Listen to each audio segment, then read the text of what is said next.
Karen Stewart. And I'm Howard Brown. And we are the designers behind eco-clothing line Stewart+Brown. Welcome to the final week of Tom's of Maine Wicked Fresh Chat series. We are delighted to be here to talk fall fashion, sustainability, living a wicked fresh life, and to give two lucky viewers a chance to win $250 Stewart+Brown gift card. To start, just type in any questions in the Facebook or Ustream chat boxes.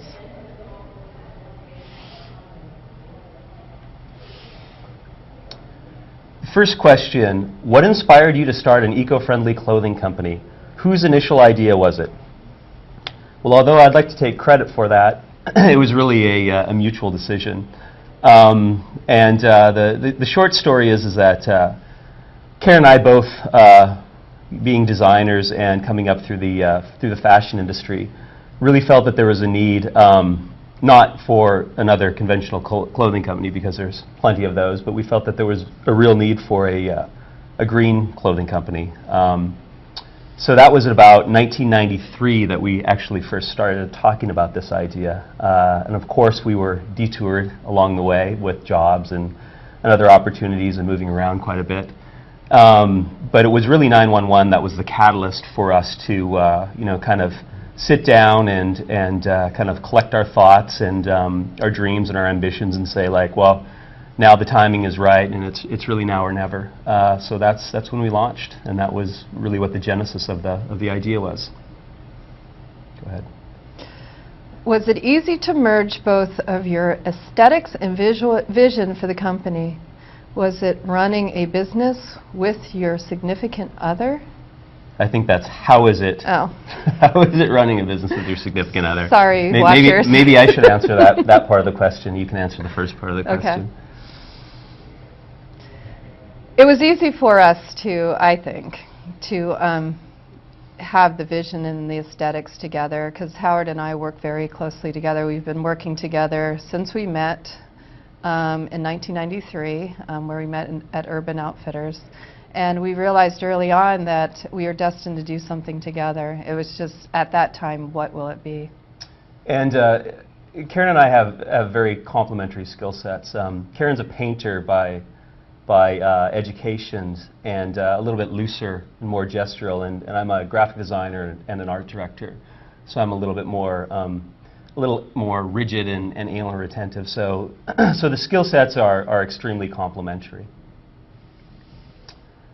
I think there's a second part of that question. It was about the challenges of being married or something like that. Okay. How is it running a business with your significant other? I think it's fantastic. I mean, for Karen and I, the way that we look at business, and design is that it's really a lifestyle. I mean, we're completely 110% immersed in our business, and it's obviously led by passion, and the fact that we have an ethical fashion brand also lends a real sense of purpose to what we're doing. So I think that clearly there's a lot of challenges with being married to your job and married to your business partner. But I think that, again, going back to the fact that we have complementary skill sets, we also have very complementary personalities. Here's a great question from Sue Wong. What are the economic challenges of being an eco company that produces high-quality organic products and being affordable enough for the average consumer? Well, the economic challenges are significant. I mean, for any business right now. And I think that even before the recession, at the bottom end, you're competing with mass market merchants, and they're definitely price driven. So the way that we rise to the top is that we don't try to win on price, because we basically can't. We don't have the volume. We're not making stuff in sweatshops. We're not making everything overseas. So what we really have to win with is quality and timeless styling. So with that said, there's always a demand for that in the marketplace. Go ahead. What are the eco businesses that were your inspiration? And this comes from fan Kristen. Well, Patagonia is we're fans of Patagonia. I was the designer there for 5.5 years, and they definitely have a strong hold on sustainability, and it really was a good mentor for both of us and how they were conducting their business, and it was a good role model for us. I would add to that you know, it was one of the things that Karen and I really bonded over was when we were living together back east in Philadelphia, and you know, immersed in our jobs, as well as, you know, the wonderful kind of scene that was out there. When we weren't working and when we weren't being scenesters, we were spending a lot of our time in the backcountry, in the outdoors, and taking international trips, but not necessarily to cities, more to sort of outdoor meccas like Patagonia, for example.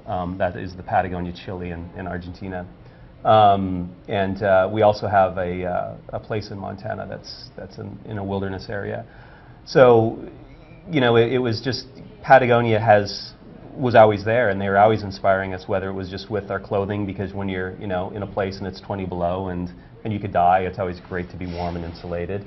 And then the idea that, you know, not only are you warm and insulated, but you're being, you know, insulated and warmed by a company that actually has a social conscience and an environmental conscience. And when we were going through all of this in the early 90s, there simply wasn't anybody else that had that kind of messaging, and we were incredibly inspired by them.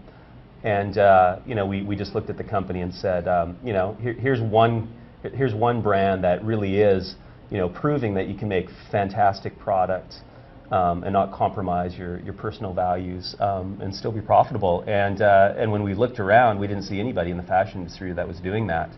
And so then that's when we said that there's an opportunity, because we weren't going to start an outdoor company, you know, because it's not really what we do. But you know, we just thought that we would, you know, take it into the fashion arena. And little did we know that Karen would end up working there for 5.5 years, and to this day we still live in the same hometown, and our company is based in the same town as Patagonia's worldwide headquarters. Not to mention the fact that both of our kids still attend Patagonia daycare, so it's pretty tight-knit around here. Is it difficult to find and source organic fabrics? Well, today it's a lot easier than when we started 8 years ago. When we started 8 years ago, it was actually a really difficult feat to accomplish, because not many companies were in this arena, and it was mainly the outdoors. So some of the fabrics just weren't appropriate for the fashion industry. So we knew that we had to start at the yarn level at that point and start knitting and weaving our own fabrics. And if anyone's starting their own company out there, you will realize that working with vendors, that as a startup company, they don't always want to see your vision and work with you on a new project when you're unfounded at that point. So we had to really leverage some key knitters and weavers in the industry that were willing to partner with us to come up with this new direction in fashion. And so with us, we were kind of mavericks to this, and it was exciting, but it really kept us limited in certain areas. But it also kept us true to our design and our direction. That really kept us in the direction that we still are on the same path today on these are the key environmental fabrics. And what I want to add to that too is that it's actually really exciting and really exhilarating to see how far the development of sustainable fabrics has come since even we started. I mean, it's a whole new frontier. It's you know, to be honest, I couldn't imagine being in the fashion design business and not using sustainable fibers, just because it's just so much fun, and it's a frontier. It's exciting.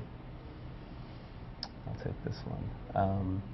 Let's see. This is from Jessica, and the question is: how do organic fabrics compare in comfort, style, and wear to regular fabrics? I would say with our fabrics wear very well, because we only use premium fibers. Those do exist in the outside of the sustainable world, in the conventional world. Of course, ours are going to be more premium because we're doing things without the use of pesticides or herbicides, but that's also a health benefit, that you're not going to have those chemicals near your body. So they may wear similarly, but you know, we don't know the long-term effects of chemicals on bodies from the conventional way of doing things. How do you keep your design so fresh yet timeless?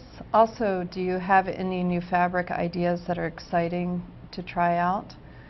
And this comes from fan Heather Santhra Justin. I also want to add, hi Heather, because I know that she's sending that in from Stockholm. She's been a loyal friend and customer for a long time, so we certainly appreciate her probably staying up in the middle of the night to put that question in and watch this. That's great. Thanks, Heather. Timeless design, it has to go through the filter of what's true to us as designers. As Howard and I go, we're not fad followers ourselves, and it's kind of the filter of what I would like to wear in 2 to 3 years, and if I think it's not going to be appropriate, then it won't go into the line. And also we have a great peer group and a great community of mentors that we work with as well. So together as a community, we really see like the visions of what would be here in 3 years. You know, we just really put it through our filter to decide that. Well, I was also going to add to that, it's not uncommon for Karen to be in Trader Joe's and to have one of her customers just walk right up to her wearing one of her designs and just give her feedback right on the spot. You know, it's pretty amazing. Or when she goes to drop her children off at daycare, there's usually a couple of Stewart+Brown representatives and I'm also walking around. I'm so proud to see when people are wearing things that I designed 5 years ago, 7 years ago, and they're still wearing it. That means that that design was proven and it was a good way to take the design. Well, the second part of the question is about, do we have any new fabric ideas that we're excited to try out? And Karen's really the expert on this and can talk a little bit about some stuff we have in development as well as some current stuff in our autumn 2010 collection.